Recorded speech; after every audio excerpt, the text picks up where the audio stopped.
इनका टारगेट यह था कि प्रधानमंत्री नरेंद्र मोदी को निशाना बनाए और उसके बाद हिंदुस्तान को इस्लामिक राष्ट्र बनाए। इस तरह के दस्तावेज बरामद हुए, ये मैं ऐसा ही नहीं कह रहा हूं, बाकायदा वो डॉक्यूमेंट मिला है कि अगले 25 साल में हिंदुस्तान को इस्लामिक राष्ट्र बनाना है। कैसे होगा ये देखिए जरा, ये आप देख रहे हैं जो दस्तावेज मिले हैं वो कुछ इस तरह से है। आपको बताऊं, संदिग्धों के ठिकाने से सीक्रेट दस्तावेज मिले हैं और आरोपियों से इंडिया 2047 डॉक्यूमेंट मिला है, यानी 25 साल की प्लानिंग क्या है। 7 पेज के डॉक्यूमेंट में हिला देने वाली जानकारी शामिल है। भारत को इस्लामिक राष्ट्र बनाने की दरअसल योजना है। लिखा है 10% मुसलमान अगर साथ दें, सोचिए जरा, लिखा है 10% मुसलमान अगर साथ दें तो इस्लामिक राष्ट्र बना सकते हैं। हिंदुओं के खिलाफ बड़ी साजिश का खुलासा हुआ है इस दस्तावेज में। नया टोला अहमद पैलेस को बाकायदा ट्रेनिंग कैंप बनाया गया था। इमारत की दूसरी मंजिल पर ये लोग ट्रेनिंग देते थे और लाखों रुपए की फंडिंग भी सामने आई है। अब मनी ट्रेल जो है, कहां से पैसा आ रहा था इसकी जांच भी हो रही है। 80 लाख से ज्यादा का ट्रांजैक्शन मिला है। सोचिए, रिटायर्ड जज, 80 लाख का ट्रांजैक्शन। अब इस मामले में ईडी भी जांच कर सकती है।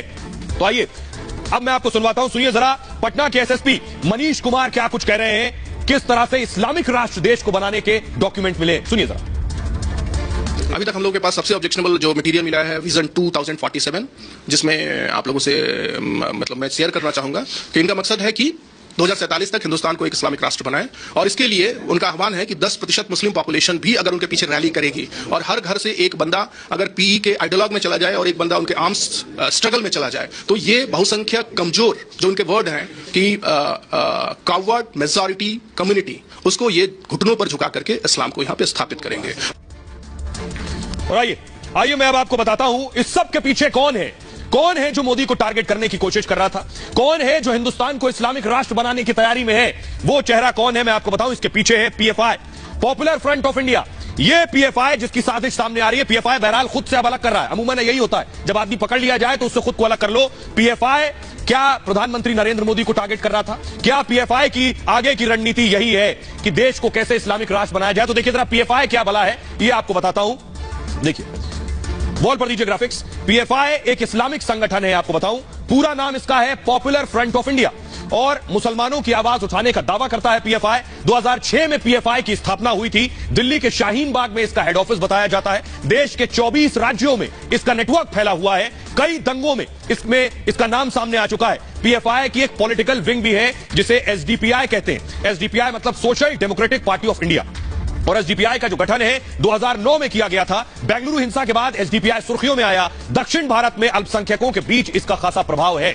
अयोध्या राम मंदिर पर भी एसडीपीआई ने चेतावनी दी थी, कहा मंदिर बना तो ढाकर मस्जिद बनाएंगे। यह है वो पीएफआई। लेकिन सुनिए जरा, देश के अल्पसंख्यक और मुसलमान पीएफआई से कितना कनेक्ट करते हैं। मौलाना हाजी हसन अहमद रिजवी को सुनिए, इस्लामिक राष्ट्र पीएफआई की बनाने की जो जहनियत है उस पर वो क्या कह रहे हैं, सुनिए।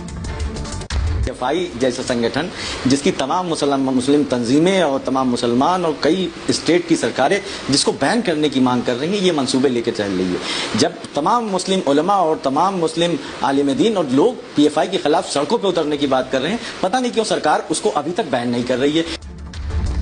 तो वक्त आ गया है, पीएफआई जिस तरह के षड्यंत्र रच रहा है कि पीएफआई को वक्त पर बैन किया जाए, ऐसी स्थिति बन चुकी है। बहरहाल खबरों में आगे बढ़ते हैं। आज की अगली बड़ी खबर है, संसद में अब जुबान संभाल कर कोई भी कुछ भी नहीं बोल सकता है। संसद में कि सांसद खड़े हो गए, किसी के ऊपर भी कोई अमर्यादित भाषा का इस्तेमाल कर रहे हैं। अब बाकायदा एक रूल बुक आई है जिसमें बहुत से शब्द हैं और वो शब्द संसद में नहीं बोले जाएंगे।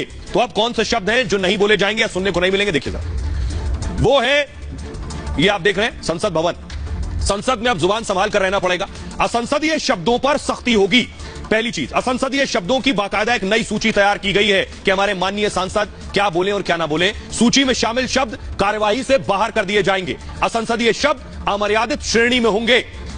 इनमें कौन कौन से शब्द हैं मैं आपको बता रहा हूं। संसद में जुमला जीवी, शकुनी और जयचंद नहीं बोल सकते हैं।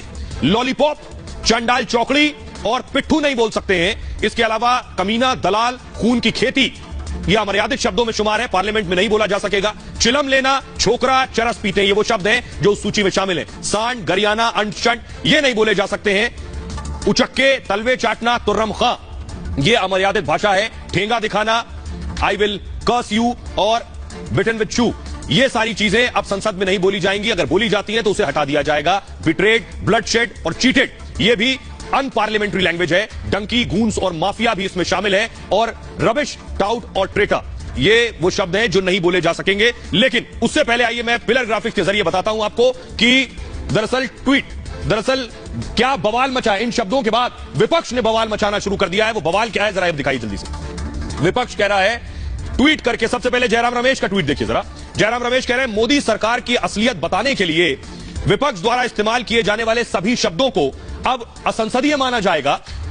डेरेक ओब्रायन कह रहे हैं अब हमें संसद में भाषण देते समय बुनियादी शब्दों का उपयोग करने की अनुमति नहीं दी जाएगी, जैसे शर्म आनी चाहिए, दुर्व्यवहार किया, धोखा दिया, भ्रष्ट, पाखंड।